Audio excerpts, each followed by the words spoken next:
If you would like to support the podcast and get some extra content while you're there, head on over to patreon.com/SevereMMA podcast and sign up. From the rewatch to the Q&A, we will have loads of content every week. So sign up, patreon.com/SevereMMA podcast. And now, here's the podcast. Welcome everybody. It's episode 325 of the Severe MMA podcast. My name is Sean Sheehan, joined today by the Ronnie Drew of Irish MMA Media, Graeme McDonald, as we talk about, it was a pretty busy weekend in the world of mixed martial arts.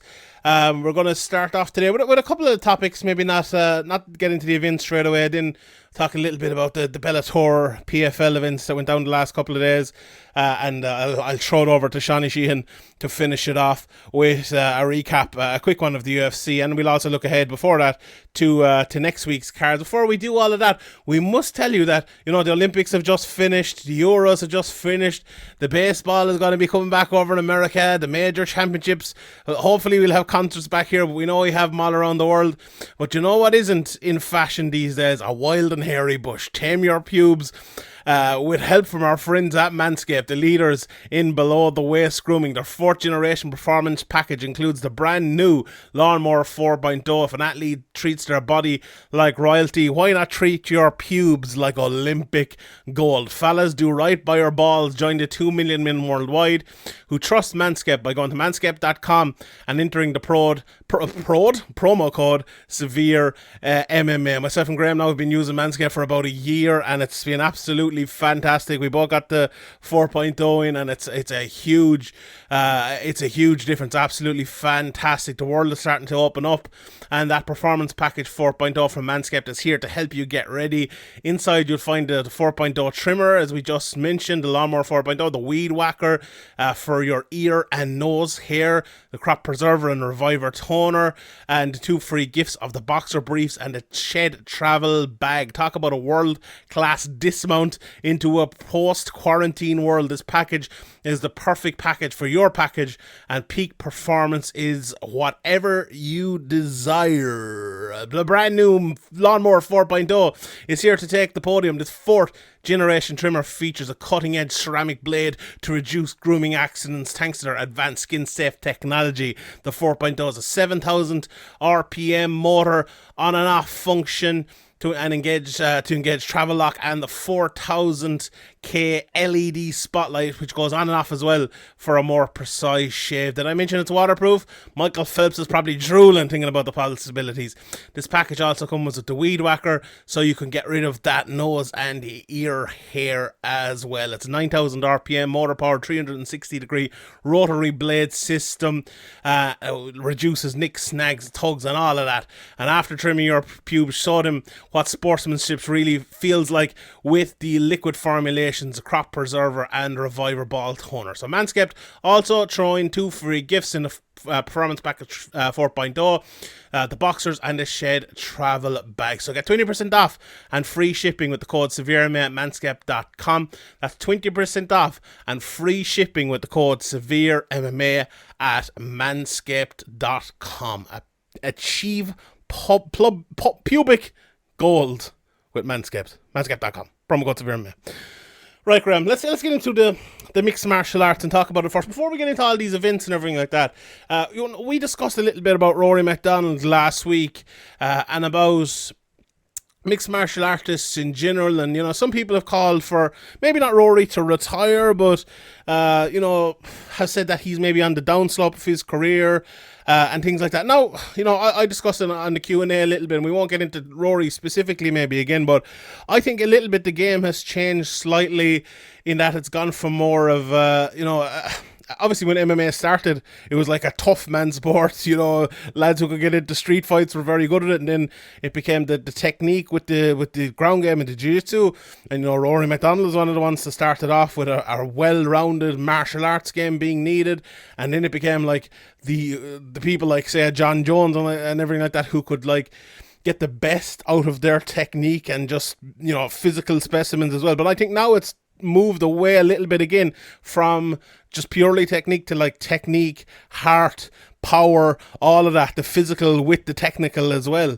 And with that, right, all of those changes and very quick changes, like we started off here talking a little bit about soccer. I was even watching a few hurling matches down through the year with Limerick coming up in the final this today. Now, when everyone will be listening to this, the way sport has adjusted and changed over years and years and years. But if you look at, say, a sport like soccer, it's 100 years or 150 years, and the same goes for hurling, and I'm sure American football is, I don't know, 50 or 60 years or whatever it might be, in all different sports.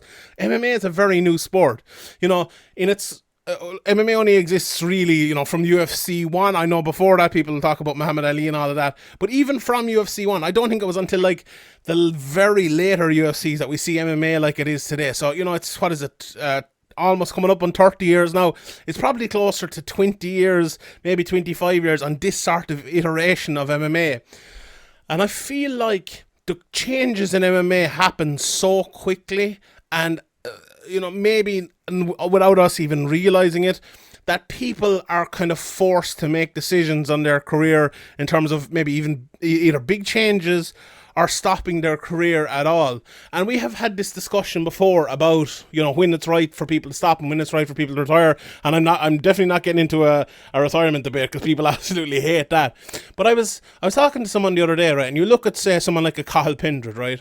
Who had obviously when you're connected to Conor McGregor and all that, there's a lot of talk about you, and people are always, same like Artem as well, kind of made him a meme and different things like that. And I that never sat well with me, but we leave that aside for a second. But if you look at Cahill's career, right, a tough guy, wrestler, came from rugby and was, a really, really strong guy, and got his way to the Cage Warriors title, beating Shea Mills, got to the UFC, won a good few fights, and then came against someone, Tom Breeze, and, he got, badly beaten in that fight, and then he retired. And, it takes something different, I think, for someone to kind of get to a stage like, okay, there's different sort of athletes, there's different sort of guys in this right now. Do I need to be taking more of this damage? Do I need to put my brain on the line against this? I know I haven't talked to Cathal specifically about that, and I maybe would like to get his opinion on it someday. I'd love to have him on, but we rarely see that. We very rarely see people walking away. We saw it with Cole Conrad as well. But my overall point is, right, will we be seeing more of people taking those decisions in mixed martial arts? We've seen them in different sports down through the years, and the NFL, I think, is a big one as well, where people, even in hurling, Joe Canning just kind of walked away there a couple of weeks ago. It's just all got too much for him. Do you think, Graeme, we will see it more in MMA? Like the problem with MMA, I suppose, is these guys are fighters, and they're taught and they train to never give up. But like, Is this something that like people will get bypassed more and more with more changes coming in the sport, and I suppose more money coming into the top gyms in the sport as well, that people just won't be able to keep up, and we'll see people kind of getting bypassed and walking away? What's your thoughts on that? I don't know. I think it's going to remain the same, where unless people are very well paid and have a lot of a nest egg in their bank account, they're going to fight longer than maybe they should, and until they have kind of some kind of insurance or some kind of nest egg, as I mentioned, I don't think it's going to happen. I think these guys maybe sometimes think they're going to retire, and then they look at their finances, they find it hard to walk away from the gym that they've been in every day or for years and years, and it's been everything to them, because it really is everything. It has to be everything to you to be a successful mixed martial artist. Like, you really have to dedicate yourself to it fully, and like you mentioned, Pendred is a very rare exception to the rule of when guys retire, like relatively young. You always think they'll come back, but maybe with Pendred, you kind of believe them, because I think his goal was to get to the UFC. He kind of would tell you himself that he kind of knew he wasn't going to be a UFC champion, I think.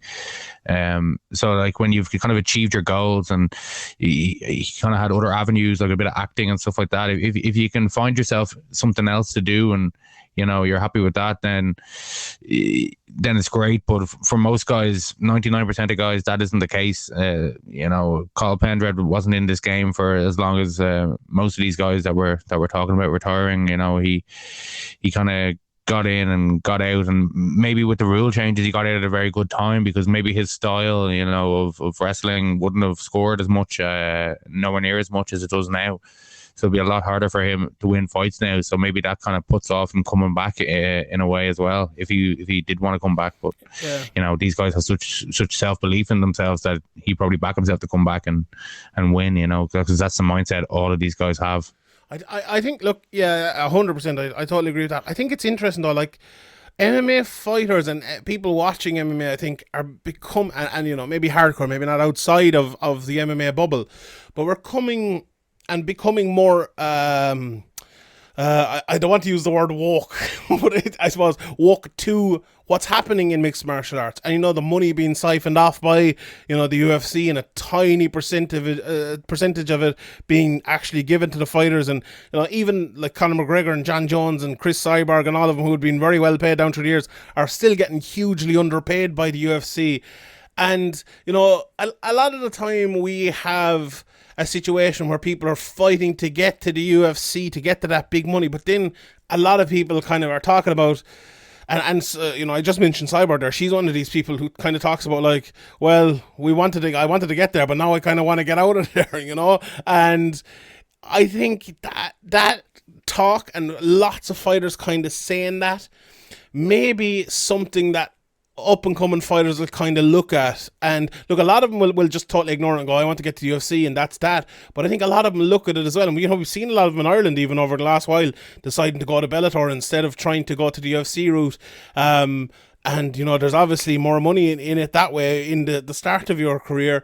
And I'm just wondering if that will kind of change things over the years. With like the more information that people have, and this specific information being about how fighters are so badly mistreated, and the money. Like Miesha Tate came out this week and said 98% of her last pay packet was spent on her camp and her trainers and everything like that. She spends everything, and she made the point as well. I saw it this morning on Twitter that you could do it cheaper, but to be the best, like she's coming back in and she's on about calling out Amanda Nunes and all, to do it the right way, to get the right training partners in, to to pay for the right strength and conditioning and everything you need, you have to spend that amount of money.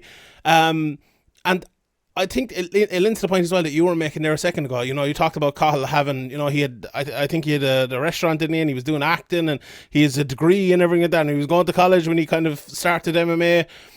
And he has a backup. He has something else. A lot of people don't have it. I always remember a great interview Neil Seary did with Andrew for SevereMMA a few years ago, and he was kind of warning these fighters, and I think the Irish fighters maybe needed the warning because of the situation we were in at the time with Conor McGregor, and everyone thinking, I'm going to be the next Conor McGregor. You're probably fucking not, and that doesn't just go for Irish fighters, that goes for fighters all over the world. And Seary was kind of making the point, have something to fall back on, have your college degree, or have your job, or whatever it might you might need. And I feel like a lot of people don't have that, but I think in the future they might need to start thinking about those things. Yeah, it was. I think when Neil Seary was loads of new people coming into Team Rhino, and Neil Seary was taking them aside early in the class and telling the new people, "You're never going to be Conor McGregor. Do you still want to train?" you know what I mean? If you think you're going to be Conor McGregor, that's not going to happen. You can leave now. That's what people need, though, isn't it? Really, it is. Yeah, because this is a hard sport, and there's a lot of guys that come into the sport, and 99.999% of them are never going to make anywhere near the money that even a Nate Diaz or a John Jones or even the level below Conor are going to make. Like, it's just it's a lot of work and a lot of risk for a really small chance at being one of these really highly paid guys. Yeah. So people need to be realistic and need to know that, because it takes a toll on your body and your brain, as well as taking a lot of time and dedication and effort. So, you really need to kind of know what you're getting into. I wonder as well, like I remember talking to T and Gary before maybe 2 or 3 fights ago, and he was talking about, we obviously had that interview where he said he didn't want to go to Bellator, he wants to go to the UFC and all. Obviously that's worked out well at this stage, and he was kind of saying, look, I think at the time he was 21, 22 years of age, I'm living at home, I have no great expenses or anything like that, I can afford to do it the right way and get to the UFC and get to to where I want to get to. And, if I do it in a couple of years, I'll start making money then, and it'll just be perfect, And that's grand if you can do it that way. But I wonder, will people be looking at it and say, right, I'm 24, 25 years of age, 6, 7 in my career, whatever it might be, almost getting to the UFC. How long am I going to give it? Even if you do get to the UFC, even if you do get to Bellator, I wonder, will people... And people have done this before, but say, look, I'm going to give it 5 years and see what happens. And look, if I'm after those 5 years, I'm a top 15 ranked UFC fighter. I've won 8 of my last 10 fights, or whatever it might be. Absolutely keep going. But if I'm struggling to get to the UFC, or if I've lost 2 in a row or whatever, that's it. Or if I'm in the UFC and I've lost a few fights, that's it. This is not going to work out. This is not going to happen for me. And the problem with that is, right, if this was another sport, if this was like you're a soccer player and you're playing for fucking Plymouth and you want to play for Man United or Liverpool, you can keep playing away like that for a few years. You can retire and then get something else. The problem with MMA, you're taking damage, and the tougher fights you get, the tougher organizations you get, the bigger fights you have to take to get to where you want to get to, the more chance of damage you're going to take, and you're probably not getting that much more money for it, and it's not paying you, and it's only taking away things for you. I feel like it's a sport where for years and years and years all we did was talk about fighters getting to the UFC and doing all they can to get there, and trying to stay there as long as they can. I just wonder, and this is probably a thing that's maybe a few years down the line from now, but I just wonder, will people will it be as much the be all and end all as it once was? I think it's already not, with the way PFL giving out $1 million contracts. Even Kayla Harrison. Maybe this is a good actually transition to get to Kayla Harrison and talk a little bit about her, because. Well, I think if you truly believe you can go all the way, which I think somebody like an Ian Gary does, he can go like all the way, and he believes he can win a UFC belt and make a lot of money. Then the Cage Warriors route is a great route. Mm-hmm. But if how much do you think Rhys McKee made in the UFC? Probably probably 40 12 grand, less even, I'd say. Probably 12 grand for each of his fights, maybe 24.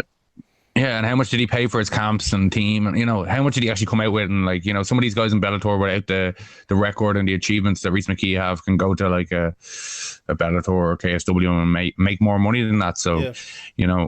If you truly believe in yourself, you can go the whole way. I think the UFC is definitely the route to go. But if you're like a middle range guy, I don't think it is the way to go. But if you look at, say, someone like a Corey Anderson, he was in the UFC. He was one fight away from a title fight. He won a good few fights in the UFC, and he said he went to Bellator and he earned more in one fight than he did in his whole UFC career. Like, I'm not sure how true that is, but it's probably a large percentage of it. Like, Bellator paid pretty well for guys like that. And even, you saw, okay, he's not in Bellator anymore, but Kiefer Crosby got 50 grand for his last fight, it was reported. That's an unbelievable amount of money for someone, with, 10, 11 fights who, hasn't reached the rankings level yet. Like, in the UFC. If you add up, like, Rhys McKee's last 5 Cage Warriors paydays and his 2 UFC paydays, it's probably around 50 grand, if probably even less. So yeah. Yeah, it's like, and the Kayla Harrison point, right? I was thinking about it the other day. Like, Kayla Harrison now, she's into I think it's her second PFL final where she'll pick up another $1 million when she wins that fight. We all know that. Why would you go to the UFC? Why would you bother? Like, okay, if you want to be the best, you want to prove you're the best. She can build herself up to this monster, and this people are gagging to see in the UFC. And then you can make a lot of money. But how are you going to make the million? Will probably at some stage come to the UFC, and she'll probably make a lot of money. She probably won't be making, $1 million a fight or anything like that, but she'll make a lot more than most entry level UFC fighters. Yeah, but the problem with that is, like, make more than most entry level UFCs. She's going.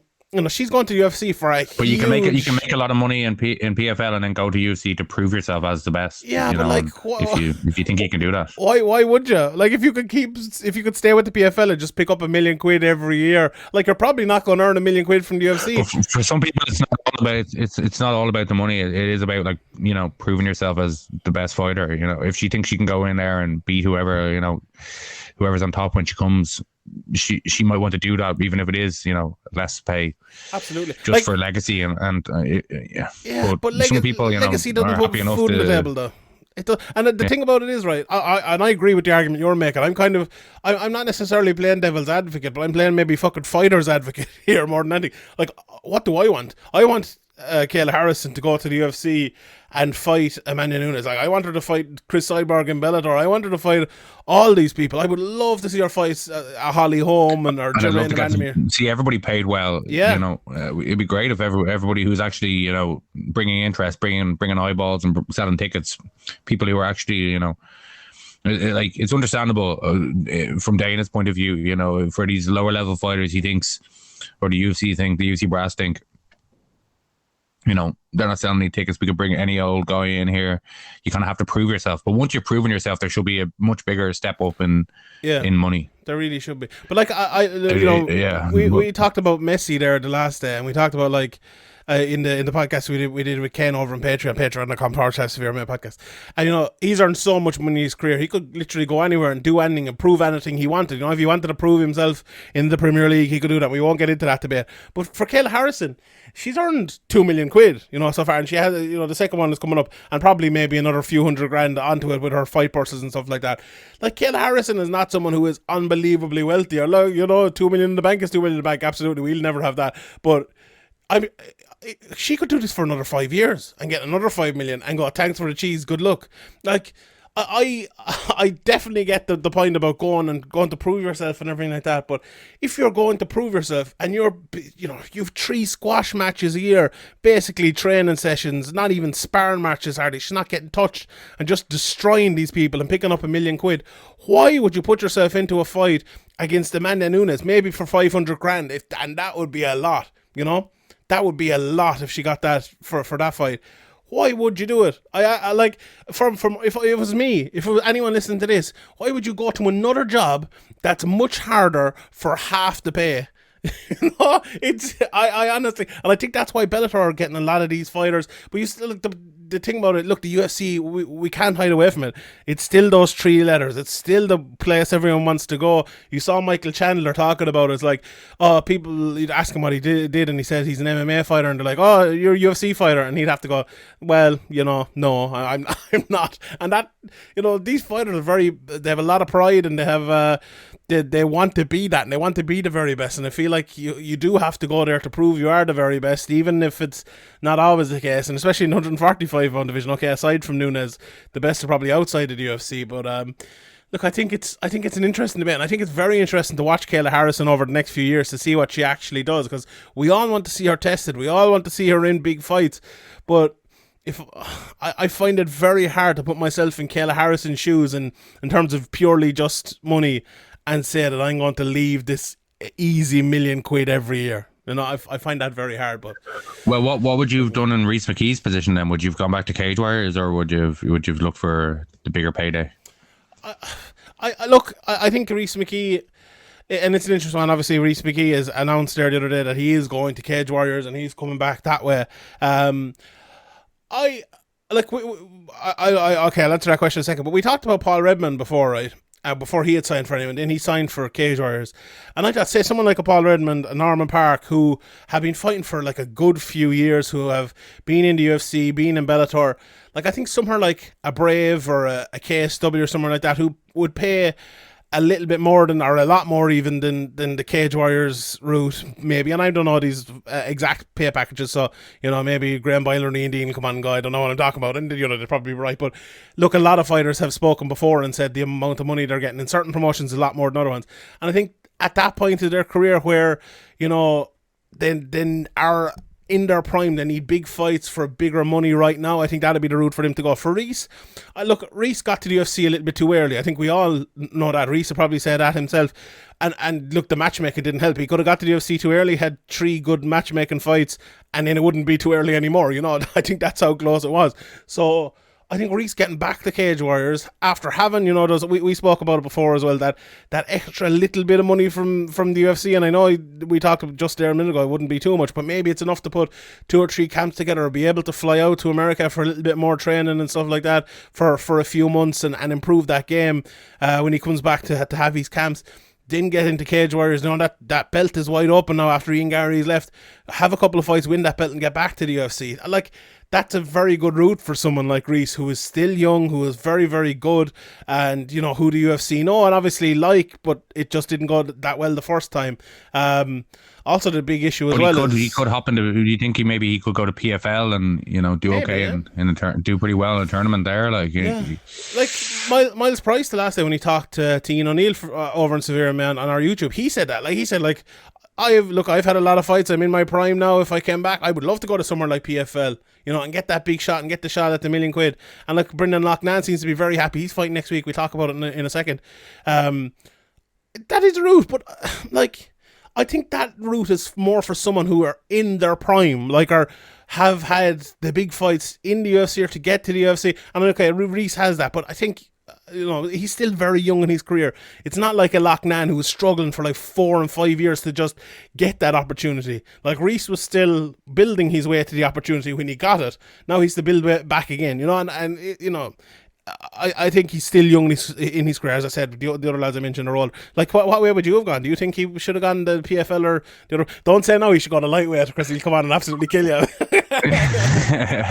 Yeah, he should have went to Cage Warriors a lightweight. Yeah. I think Cage Warriors is, as you said, he's still young. He can still, you know, make another run at the UFC. Obviously didn't go well, but, you know, if you looked at the matchups coming in, you could see that coming. You know, it's an extremely difficult debut against Chimaev. You know, it's just like, basically he was fed to the wolves there, you know, and he obviously probably doesn't feel good about that and wants to make another run at the UFC and kind of show his proper self in the UFC. So he probably thinks, you know, get a couple of fights in Cage Warriors, get my Cage Warriors title back, and, you know, once the UFC comes to Ireland, Northern Ireland, or even the UK, he could get back on one of those cards. So I think for him, it probably was the right decision to go back to Cage Warriors. Yeah, and I'm not sure what the crack is with the Cage Warriors welterweight belt, but like, I'd love to see him versus Matt Figlak for that belt. I think that's, you know, because when you're in the UFC as well, you can't come back and fight some fucking schlub in Cage Warriors either. You know, you have to have a big fight. Like, look at Paul Redmond came back and he was matched to fight Mehdi Bin Lakhdar. What a fucking fight that was. Unfortunately, there was injuries or whatever it might have been, and that didn't happen. But I'm sure if he comes back in the next trilogy, he'll be in a big fight as well. And I feel that Figlak fight, what a fight that would be. I'd absolutely love to see that fight. But yeah, look, I suppose it's a wider debate. I'm glad to see Rhys back, and I think the Cage Warriors route is the right route for someone like Rhys. And you know, honestly, I'd be surprised if Rhys didn't have a good run in Cage Warriors and ended up back in the UFC, because he's a very, very good fighter, and that experience of being in the UFC, I think, will stand to him. We've seen him with other fighters, and they're like, sometimes, right, if you're at your very best and you're at your prime and you get to the UFC and it doesn't work out for you, it's very hard to get back. But sometimes, you know, when you get there a little bit too early, or you're younger and you get like that second, you know, that second chance at it, that second chance to rebuild yourself and the second chance to get there, I think it can work out for the better. We've seen it, you know, but even like a guy like a Tim Elliott, there's probably hundreds of guys you're thinking of. What we don't see as much is the likes of, say, a Robbie Lawler or an Andrei Arlovsky, who are very good young, do a good work in the UFC, get out of the UFC, and are gone for a few years and then come back, you know, and, you know, have basically a whole career outside of the UFC and come back. So I don't think Rhys is in that situation. He's in a situation, you know, like those Tim Elliott and other guys I mentioned there. Like, I'm sure there's lots of guys, it's just no one coming to mind at the moment. But say like even like a Charles Oliveira, who he didn't go out of the UFC, I don't think, but like he won his first 9-10 fights or whatever, and then like lost 8 of the next 16, and now is, you know, a champion. There's that is something that is you know, that is more rare in the UFC. But you know, I'm glad to see Rhys back, and I'm looking forward to seeing what he can do in his next iteration in the Cage Warriors cage. Right, let's have a quick look at the cards. So we're not going to go over these in mad detail at all. As I said, Kayla Harrison, we mentioned her earlier on, she beat Gina Fabian. I don't want to pronounce it wrongly or I'll get absolutely killed. Look, took her down, beat her up, ground and pound. Number 3 ranked woman in the world, apparently. Is she in hot rankings? Is this Tapology? In PFL. On PFL. In PFL, yeah. No, number 3 in the 4 people who are in the semi-finals. You mean that? I think that's what it was. Yeah, no, that is actually what it is. It's interesting when you look Yeah, at. she crushed that can very well. Well, I wouldn't call her a can necessarily. I don't think she's that bad, but compared to Kayla Harrison, everyone is just a completely lower level. Like she's so good, Kayla. Like she's good on the mic. And what, actually, I don't know if you saw it, but like, did you see the pre-fight? And I did a podcast about this over on Patreon, but I wanted to mention it here as well. The pre-fight press conference. Kayla and Janae were on it, and this reporter came on and asked a question.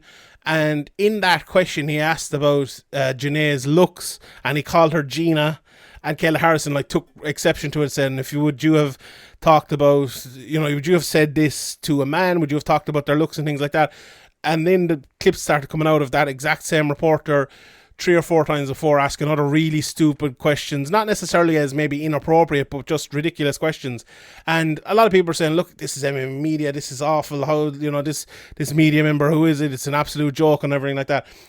Absolutely fair enough about that. But my thing is, saying who are these PR team that are letting this guy repeatedly ask these moronic questions? Exactly. How can you stand by a PR team who allows this person onto the call? Like, there is no way. And that's always been the first time, okay, you're giving some guy a chance and he starts asking stupid questions. Oh, fair enough. Okay, maybe give him a warning, a second chance or whatever if you really want to, but that's it. Like, if you repeatedly bring people like this on to your media calls, this is what's going to happen. Like, it's your own fault. Yeah, and absolutely. Like, I think there's a place as well if you say like Barstool Sports, something like that, who are kind of half comedy, half sports and stuff. There's absolutely a place for that.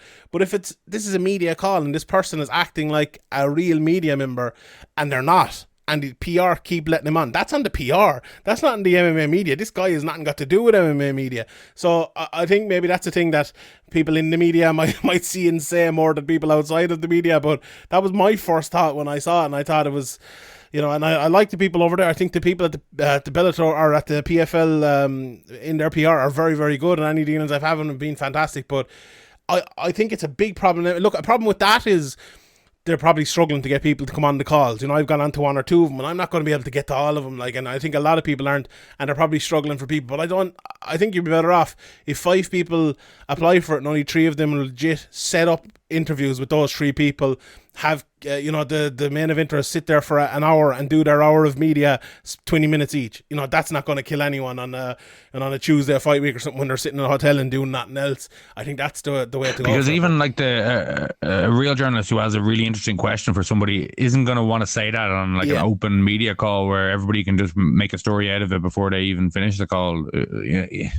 You're going to want to ask that privately. So you're probably most likely going to get better interviews if you do it with hand-picked people who actually have legitimate credentials and have a history of asking non-moronic questions. Yeah, exactly. And look, we had the thing as well with Paddy Pimblett. Pretty simple, really. It is. We had the thing with Paddy Pimblett and I think Marcel Dorf, who reported that Paddy was out of the fight, and Paddy came in and obviously and this isn't the first time either. People fair enough, you can make a mistake, but you got to learn from it. If you don't learn from it, then your information, your articles can't be trusted, and that's just how it is. Yeah, and look, I think he has done some good stuff down through the years, but I talked about it before on the news show I do over on Patreon, but maybe you'd be a better talk about this than me, but when we've been reporting fights down through the years, not even us reporting fights, but putting up reports from other people about fights that are reported, we very rarely put up reports from anyone unless it's from the promotion or from Ariel, or maybe even Brett Akabota now over the last few years. It's very, very rare we do it. We have a very, very stringent way of putting these things in the website. It's better to be it's better not to be first than to be first and wrong. Nobody respects you. Okay, you're first, great. If you get the story, you get the scoop, great, fair play to you.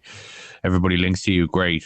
You did it. But if you do this 1 or 2 times, people are going us are going to be talking about you, and now you can't be trusted and basically your articles need to be trusted, or you're not going to go anywhere in the MMA industry.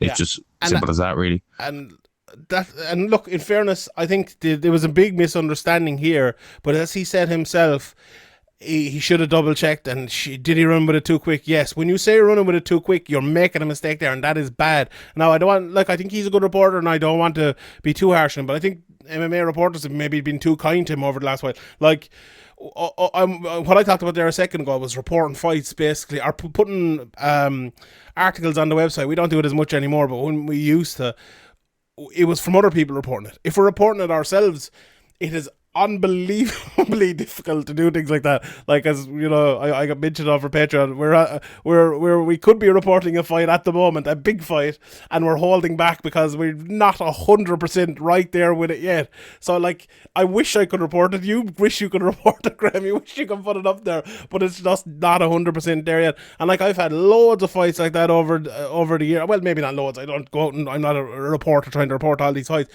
but there have been fights that we know are happening, are right there to be reported, and we're just waiting on something, and then someone else reports it. But I'd rather do that than report it, and then the fight is just not happening, or we have something like this happen where someone comes and calls us out and calls us absolutely useless. You have to be very, very, very, very careful and very stringent with these reporting, I think, or you make yourself look bad. And unfortunately, you can even put out an article and kind of cover your ass and be like, multiple reports, something in the works. You can kind of cover yourself if you really want to, but it's kind of a non-story then. You want to wait until you actually have the information, like, end of the year. You want to go find out when the date is, when the event is. You can kind of go out with a half-baked story if you want, but, like, who wants to read a half-baked story? Yeah, that is true. All right, so elsewhere in PFL, there really wasn't much. Capoloza won his fight against Jamal Jones. Guardado won to face Kayla Harrison in the final. And Ante Deleja won as well to get into the final of the heavyweights there. Hinan Fahea had a good win, a big knockout. And there was other people on that card as well. Fair play to them. Congrats to everyone involved there. The Bellator card that went down on Friday night, nothing really stand out here apart from the main event. Well, the main event. The main event was brilliant.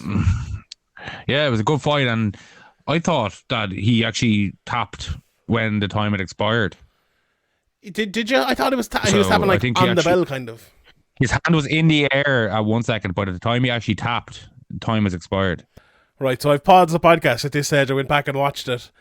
I don't know. I feel the bell hasn't gone yet, but the time is at 0. So I don't know. Like, do you have to wait till does the guy wait till after 0 to ring the bell? It is the bell though. You can't go by the clock on screen. Like, that clock on screen is the Bellator clock. That's not the commission clock. That's not the fight clock. Like, if this happened in a fucking, in a fight with no commission or no TV cameras or no commentators there, if he taps before the bell, the fight's over, and that's that. It's it's nothing got to do with the time on screen. It's true. Yeah. Yes. I'm but maybe if we look back. Yeah. If we look back at the fight, wind back 5 minutes, is this an extra long round that allowed Czech Congo to get the win by a second? I don't know. Get out. Somebody can investigate for us. Is there a conspiracy against Haratonov here? Extra long rounds when he's in trouble. Sounds like something would happen to Man United. Get the stopwatch out, and we'll see. But look, overall, anyway, like, I was expecting this fight to be rubbish. I won't lie at all to you. Haratonov came out. I thought he was way better. Like, if maybe because it was way better than we expected, we wanted it to go on longer, and that's why. We're hoping Haratonov was able to make it to the bell. It became like a tired MMA fight, but it became almost more fun the more tired they got. Like, I thought those little tiny punches from Congo was so tired right before the end. It was absolutely wrecked. But like, the jabbing from both guys in the first round, I thought was absolutely fantastic. And they were calling them more for Congo, but I thought Haratonov landed a lot as well. But Congo's ones were definitely having more of an impact early in the round. But then, like, Congo, for some reason, and he's done this before as well, even that Pat Barry fight, which we obviously we all remember, he always feels like he's falling over or something. Czech Congo, he's a bit too gangly or something for MMA, and he's always like tripping and falling. He gets jabbed, and like, okay, that jab definitely dropped him, But I feel like he was kind of going over anyway. He's like, Luis Suarez back in the day, gone down. Okay, he got taken down, but he was on the way down before he got taken down. But yeah, it was a very good round, I thought, for Harithonov. He looked brilliant, looked in phenomenal shape as well. I think Graeme Hitman pointed that out. Looked really good, and look, Congo always looks in phenomenal shape. I think he's 46 years of age now as well, which is absolutely crazy. But Congo in the start of the second round, look, Congo was almost finished at the start of the first round because he got a toe to the eye, and then he turned his back away, and he's like, oh Jesus, Congo giving up here, or what's the crack? But no, he didn't, and he came back. In the start of the second round, he was kind of getting almost knocked down again, and Harithonov, I thought, was walking it there at one stage, but then Congo just, went full Pat Barry again on it, and came back and started landing these big shots and pushing Harithonov back, and then I was like, oh, Congo's going to finish him, and then they both kind of got tired, and they were both landing shots, but when Congo got the fight to the ground, it was one of those ones where, on the feet, you're thinking like, for Harithonov, let him take you down almost, because Congo is the sort of guy who will lay on top of you and try to get his win back, but he didn't this time. Even those small shots you were saying, Graeme, I assume they hurt a lot. I would like to be taking them myself. And then he got into rear naked choke to finish it literally at 4:59.999. An absolutely fantastic fight, and it's great to see. Congo, sometimes, I remember tweeting it before, sometimes in MMA we get guys and they have this reputation. So Congo's reputation over the last few years is boring, boring fighter. And then they have Fowler, and constantly kneeing people in the balls and poking them in the eyes. But then they have these fights like Congo versus Barry, one of the most exciting fights of all time. This fight, really exciting. Like Brock Lesnar always had the reputation for not being able to take a punch, but him against Shane Carwin, he probably took more damage than anyone took in a UFC fight ever, and still ended up coming back with it. Those things happen sometimes in MMA. Well, there you go. And this was one for Congo as well. I thought it was absolutely fantastic, and great to see Czech coming back with a big win at 46 years of age. 20 years since his first win by submission. He gets his fourth, I believe, in this one. So absolutely fantastic stuff altogether by Czech Congo. Have you something to say there, Graeme? Go on. I was just going to try to fit in how and ever somewhere, but I almost said it in the middle there. I stopped myself, but I'm not. People have told me not to stop doing it, so I'm going to continue doing it because apparently people like it. Right, let's. I will throw it over to myself in a minute, but there's a couple of cards coming up next week as well. Invicta are back. I think this is their first pay-per-view, if I'm not mistaken. I think I will tweet it out during the week, but I'm pretty sure it's on YouTube around these parts, but I'm not 100% sure. I hope it's cheap for their sake, or them numbers are going to be atrocious. But Invicta as well, I hate pay-per-view a lot of the time, but Invicta I would love to support them, because they're we need an Invicta. We really do need an Invicta to produce women's MMA fighters. Like if Cage Warriors is on pay-per-view, I'd probably pay it as well, because we need a Cage Warriors to produce the next era of fighters. Like something like a Bellator or the UFC, I would be more. I'm like, well, I don't want to fucking. You've enough money already, lads. But I would love to support them, and I would encourage anyone to buy this if it is for sale here. I'm not 100% sure, but look, they have the 115-pound title and the 135-pound title up for grabs. Emily Ducoche against Danielle Taylor for the strawweight title, and the bantamweight title as Lisa Veroza against Tanisha Tennant. And then there's a good few fights on it as well, so I'm looking forward to seeing this. Katie Saul is on it as well, actually. SBG Ireland Katie Saul, she's 3-4 in her career, so she's a big fight there against Monique Arden. Looking forward to her, and I believe her partner Brad Katona is fighting.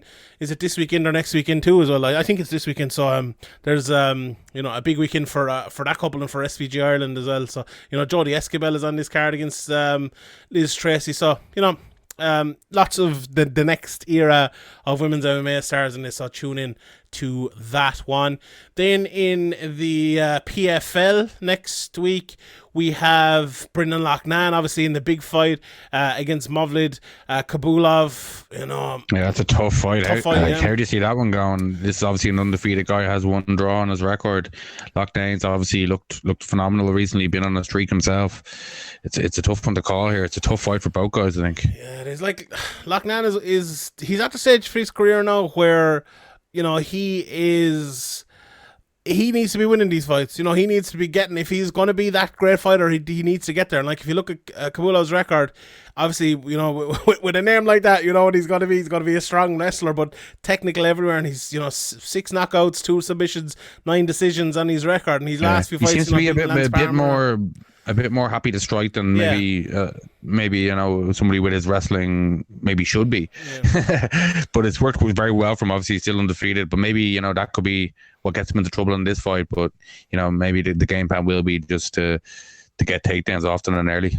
I think Loughnan's style, though, is good for, you know, against a fighter like this. Like, he's fought lots of people who can, you know, fight, wrestle very well and strike very well as well. Like, I think it's going to be more of maybe a technical matchup and more of an even matchup than Loughnan's last few fights. He's not necessarily, especially his last fight, didn't win that easily, but I think he's a level above. Whereas this one, like, he's going to have to prove he's a level above. I think it's going to be a solid fight. And this one, I'm really, really looking forward to. You know, I believe in Loughnane. I think he's improved an awful lot over the last few years. Like, I always thought Loughnane was a good fighter, but I was a little bit further away from calling him like a possible UFC ranked guy, you know, like a lot of people were. But I think I've kind of changed my mind on that now. I think, and look, win or lose here, it doesn't matter. I think he is that quality. I think he is a very, very, very good fighter. And look, I'm really looking forward to seeing this. There's a couple of good fights on this card, actually. Chris Wade against Bubba Jenkins in the co-main event as well. The winner, that'll be fighting the winner of the main event. Emiliano Sardi against Shoeface Antonio Carlos Jr. in the 205 tournament. Cesar Fajias fighting Martin Nielsen in that one as well. You know, Shaman Moraes is on this card. Chris Camozzi, the legend, is on this card as well. What about Bobby Moffett versus Jason Knight? Jason Knight, yeah, that should be a good fight. Yeah, Jason Knight, obviously, you know, was off bare knuckle fighting, so it'd be interesting to see if he can, you know, how damaged he is from that. You know, it's brutal sport with bare knuckle boxing. So yeah, obviously it's a bit strange to see him so far down the card against Bobby Moffett. I thought he would have been a little higher, but as you look up the card, there is some good fighters on the card there. Obviously, you know, Chris Camozzi's kind of there's a bit of a running joke there, but you know, if you look at that card, PFL have come a long way in the last few years. You know, they have some really good fighters and some really good matchups, and the tournaments worked out really well for them, when historically tournaments are disastrous in MMA most of the time. So, you know, credit to PFL. They've done a lot of good things over the last few years. I think their big issue is the playoffs really aren't standing out maybe as much as they should have, because they don't, and this card is maybe a little bit different because there are a good few names on this, but the fact that Pettis is not there, the fact that Verdum is not there, the fact that Rory is gone now, it's, you know, it's, the playoffs haven't been as great for them. But I think, as you made a good point there, this card is a little bit different, and definitely credit to them.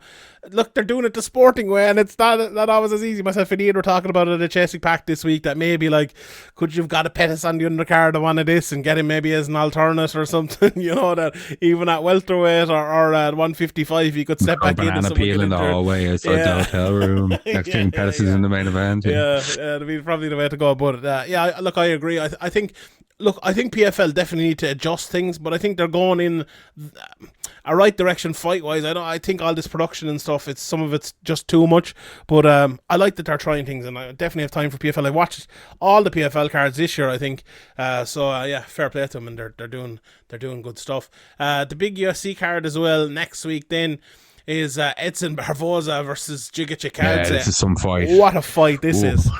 God almighty, put the children to bed early. Pick him with Edson a slight underdog. I'd have him as a slight favourite here. I think his quality of opposition has obviously been a lot higher for a lot of years, and I think I always say this every time he fights, that he's underrated as a well-rounded fighter. People just kind of see him as a striker, and if he gets taken down, it's all over. But that just isn't the case anymore at all. He has some very good wins, like your boy Anthony Pettis you're just mentioning, Gil Melendez, Dariush, Hooker, Amir Khani, Burgos. Obviously, he's got some losses in there against Habib and Kevin Lee, Gaethje, Felder. You know, some very stiff competition there, but you know, he's looking good at this weight, and I expect him to get the job done here. Yeah. Do you? I think I maybe think it's an interesting one. I don't like. I think it's a very difficult fight, but maybe it's a little bit too soon to be facing somebody like Barboza, who's kind of. I wouldn't say he's the best he's ever been, but he's close to the top of his game at least. Mm-hmm. I think the thing about Chikadze is like, okay, he's a well-rounded fighter, but I think he's at his best when he is like standing across from people and fighting like a kickboxer match with him. And doing that with Barboza is a very fucking risky thing to do. So maybe he will change it up and try to wrestle a bit more and stuff like this. But I hope it's not easy to wrestle Barboza anymore, though. No, you're right. Yeah, absolutely. But it's a great fight. It is actually a fantastic fight. Like I believe in Chikadze's ability. I think he's a very, very good fighter. But like I don't have a strong feeling on who's going to win this. To be honest, this is one of those fights where I'm not really looking at it as a breakdown of a fight. I'm not really looking at it as who's going to win or lose. I'm just looking at it as one I'm really going to enjoy. And staying up late to watch this is going to be worth it. Honestly, it's going to be really good. But the other card. I believe there are the tough finales on this. I haven't watched. Have you watched any of tough? I haven't watched a second of it. No, I saw one knockout clip from Gilbert Urbina. Yeah. So, but that's literally the extent of the season of tough I've seen. So I've seen about 5 seconds of it. So I know a little bit more about one of the guys because I know nothing about Brian Battle whatsoever. No, I think someone got injured and there's a replacement here. I have no idea. Like, there's too much MMA these days. I cannot give another couple of hours of my life every week to MMA. It's just not. If they did the Ultimate Fighter with an actual like proper like stalwarts or legends of the UFC, a kind of return season like they did with Matt Serra and stuff before, that could work. But this 5-1 guys against 6-1 guys and 3-0 against 2-1, like ain't nobody got time for this. No, the only way I'd watch it is let's say Kiefer Crosby gets signed for the next season, then I'd watch, but I'm not watching these random American fighters. And I'm sure, look, the people over in America, like if this was fucking random UK and Irish fighters, we'd absolutely fucking love it. It'd be fantastic. But yeah, it's just no. But the Americans don't have that kind of, there's so many American fighters, they don't have that loyalty towards their national fighters. Wherever you want to put it. That is true. So the 185-pound title of Tough is up for grabs, as is the 135-pounder Ricky Turquoise against Brad Heisted. So yeah, look, I'm looking forward to seeing what the next level of fighter coming up is looking like, and they could be good fights. So hopefully, the problem with these is, and the last few seasons of stuff which no one has been watching, is you get to the co-main event and there's this fight against like two guys who probably should be on the early prelims who nobody knows. Apart from like the 7 people who watched Tough this year, and it's like, oh, that's a bit of a stretch. And like this card throughout it is a bit of a stretch apart from the main event. Like Kevin Lee was supposed to fight Sean Brady, if I'm not mistaken, on this card, but Sean Brady is obviously out and he's fighting Daniel Rodriguez, which is a good fight, but up at 170 that might be an issue for Kevin Lee against Rodriguez. He's a good fighter, but I would favour Kevin Lee in that one. Gerald Mershart is fighting Mukad Muradov as well, and then honestly, there's a load of the lads I never heard of. The Dustin Jacoby versus Darren Stewart. Someone's probably getting knocked out in that one. Sal Malvi is probably going to walk around the cage and then lose to Wellington Turman. Abdul Razak Alhassan is always in fun fights. He's fighting Braga Neto, which mightn't be bad. JJ Aldrich actually coming in this card as well, so that mightn't be bad. But Mana Martinez versus Guido Canetti as well. But nothing hugely standing out there, to be honest, apart from the main event. But sure, look, however, we will watch it and we will tune into it anyway. Right, we will leave it at that for next week and for most of this week. But I will hand it over now to my good friend, the legend, the sexy bastard himself, Sean Sheehan, to take you through the UFC event Gastelum versus Cannonier. Take it away, Shawnee. Thank you very much, Johnny. Good man, fair play to you. So it's here. I'm not going to lie to you. I'm just before the main event here, but I'm going to run through the rest of the card. I'm going to watch the main event and then I'll pop back on again. But it was a pretty eventful card to start off with. The main card so far hasn't been great, but we'll see how the main event goes in a second. But there were some unbelievable knockouts on this card. It started off with Razim Brahimov getting a rear naked choke against Sasha Platnikov with an unbelievable spinning wheel kick KO for Ignacio Bahamundes, there you go, that's it, against the 37th President of the United States of America, Roosevelt Roberts. And it was a pretty good fight. I thought Roberts started off okay, but then Bahamundes just kind of showed his class. I thought he was really good in that. I thought he performed well. Threw a spinning wheel kick to the inside of the calf at one stage. So absolutely fantastic stuff there. Reminded me a bit of Wonder by the finish. So very, very good stuff. And then William Knight came out against Fabio Charon, and this was a very unique fight. Like, Charon kept throwing a lot of shots, and Knight was kind of like, ducking is the wrong word, but kind of pulling his head backwards, which, you know, I talked about before on the podcast, and it is a method of defense which actually maybe fighters don't use enough, but there are, I suppose, reasons for it. But if you use it in the right way, it can benefit you, and it certainly did with Knight here. I think he kind of knew that Charant was not going to try to take him down in that sort of position or push him back against the cage. He was trying to land one shot or a combination, and Knight was quick enough and athletic enough to get out the way. And I think he kind of used that to his advantage when he saw Charant coming in up against the cage towards the end of round one. He kind of slipped, and I know over Twitter, my guy, what's his name, Conor Rebush was saying it wasn't a check left hook, but it was a counter left hook. Yeah, but he was kind of turning away and checking it. I don't know. I would call it a check left hook, but I'm probably wrong. But it was one of those. But it was like a punch that didn't really land properly, like a straight arm, and it was almost the thumb of the glove that landed on him and put him out. But Knight he's such a puncher and just looks so strong and is such a heavy base that everything he throws is just powerful. And he had sometimes you see guys and they have just unbelievable confidence in themselves, and you can see it. And sometimes it's too confident, like someone like a Bobby Green is just like too cocky at times, and even an O'Malley, and you know. But the best fighters also have that as well. So I don't know whether William Knight will be one of the best fighters or someone that is maybe a little bit overlooked, but we will see. But this is a very good knockout. Also, I mentioned earlier on the podcast, Brad Katona was fighting. I actually got the results. I didn't even know the card was on tonight, and I would have watched it if it was, but if I did know, so I might go back and watch it. I'm sure it was on, you know, Brave or something, but Brad Katona ended up winning that fight by unanimous decision anyway, so very good for him. Back to this card, Josie Nunes beat Bia Malecki. This was a bit of a mismatch, to be honest. Bia Malecki got absolutely destroyed. Josie Nunes, she looks 2 divisions lower than bantamweight. I think she could probably get down to 115, definitely 125. Now, she's very small for that division, but it didn't stand against her in this.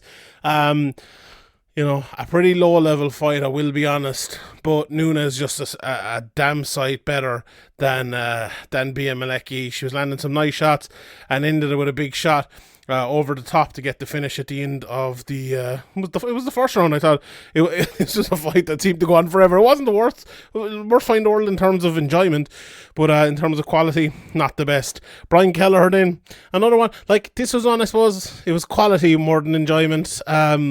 Kelleher took Pilarte down 3 rounds in a row on top of him for the whole 3 rounds. Didn't land too much, but Pilarte landed nothing at all. And, you know, Brian Kelleher said afterwards, it wasn't the best performance of my career, but I needed the win. And that was that kind of performance. And, you know, every so often fighters need those performances. And that's exactly what he got in that one. Austin Lingo got the win as well then over Luis Saldana, 29-28, all 3 rounds. And you know, nothing much to say about that one. Fantastic fight then, Pantoja against Brandon Rival. This was just scramble for about 6 minutes. And then it went 6 minutes and 46 seconds.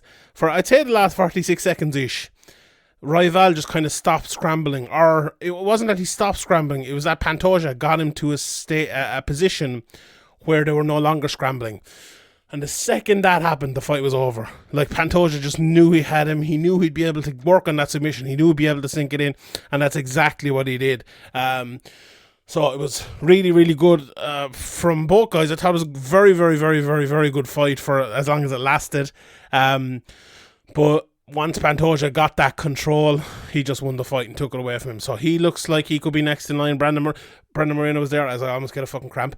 Brandon Moreno was there, and he's obviously they fought before, and Pantoja's won. So that could be a one that happens. After that, then Vince Pichel, Austin Hubbard, unanimous decision for Pichel there, kind of won that fight pretty well. Then Said Yakub Kakramanov, right? This guy's very good. Came in and took the fight in short notice, his first fight in the UFC. Won the first round, won the second round in all but one of the judges' scorecards, but I thought he did win it. Bad commentary from DC again in the second round, saying that he wasn't sure. He didn't think the people who said that Kakramanov even had won the first round were right, and all three judges gave him that. So DC talking absolute shit again. Yeah, like honestly, I have the TV open here in front of me and it's down to zero, and honestly it's the most I've enjoyed the commentary all fucking night. But Kakramanov looks very, very good, won by a 10-finger choke in the end. Or it was kind of do you know what it looked like to me? There might be an Andrew McGahan listening to this, or a Paul Brown or someone that can tell me, but it looked like maybe not, maybe upside. I mean, upside down is the right word. An upside down Ezekiel choke. It looked like he had his forearm under the chin, right? So at the top of your own forearm under the chin of your opponent, and then you have like your hand on your bicep, and then your top hand, your right hand, we'll say. So he's the top of his left forearm under the chin, then your left hand under your on your bicep, and then your right hand on top of the guy's head pulling it down. So it's like, I don't know, there's probably a name for that, but I don't know, it's like a reverse Ezekiel choke or something like that. That's what it looked like to me, but there was no other angle of it. So maybe if it's on another angle, it might be just like a normal darce or normal guillotine. Well, I suppose the darce is what it is, but he did seem to be like pushing down the hand, the right arm on top of the head, instead of kind of like just cinching it up with the bicep, which would be a little bit different from the darce or the anaconda, depending where it went in and out. But or the what would it be called? The McKinsey team, I suppose. I suppose that'd be more it, or the Marcelo team. Isn't that what the jiu-jitsu lads call it? I don't know. Someone will tell me.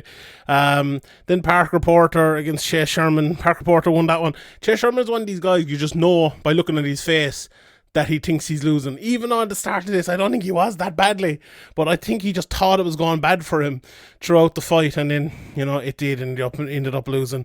And then Marco Madsen won a split decision against Clay Guida, literally just after watching that. I don't know. It was one of those fights that really wasn't much in it. I'd probably need to go back and watch it again, but I didn't think it was necessarily a standout performance from either of them. Very even fight, and I haven't much to say about it, to be honest. So I'll pop back in a second and I'll talk about the main event. So yeah, the main event went about, I suppose, as expected, a close fight over 5 rounds, with Jared Cannonier winning 48-47 on all 3 judges' cards. I thought Cannonier won the first round. He came out and he landed the slightly harder shots.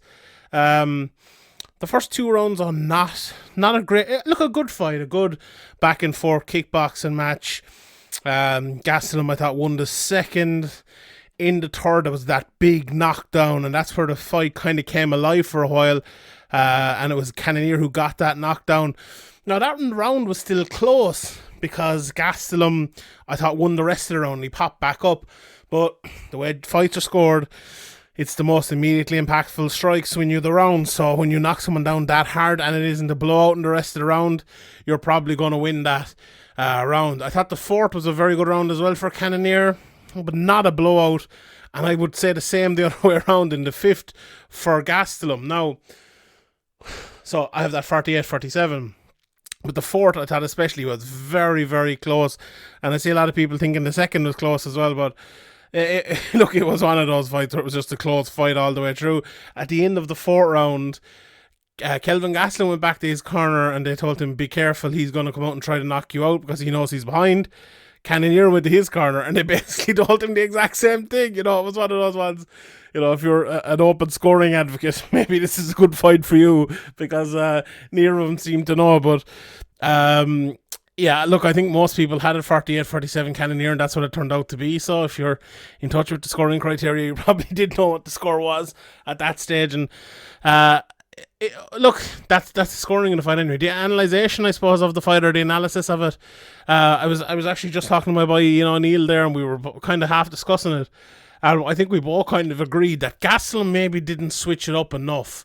He went for a couple of takedowns, and when he did go for him, every time he went for him, he looked to have Cannonier in a little bit of trouble, but wasn't able to finish it. Now, he did kind of pull him down a couple of times and then land on top for a second, maybe at one or two stages.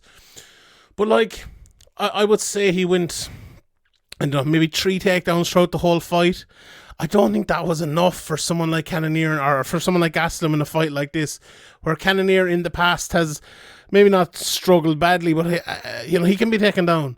And I think if Gastelum, let's say he goes for a takedown, he doesn't get it right, instead of pushing him against the cage and continuing to try to take him down, Ian was kind of making the point to me that he'd be better off chain wrestling and try to move around, and that would work as well. But I think he would have been better off.